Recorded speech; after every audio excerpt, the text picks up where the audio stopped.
Get your free copy of the complete tutorial at www.teachucomp.com/free.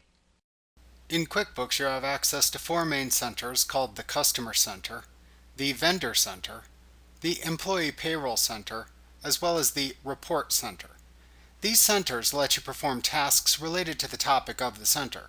For example, you can add new customers to a company file by using the Customer Center.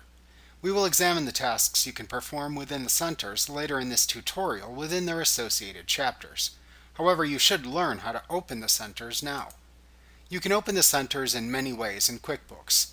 To open the centers using the home page in QuickBooks, click the Employees, Customers, or Vendors buttons at the top of those sections to open the associated center.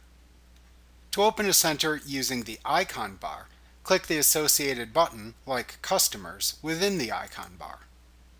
You can also access each center under the associated command category within the menu bar. So for example, you can access the Customer Center by selecting Customers, Customer Center from the menu bar.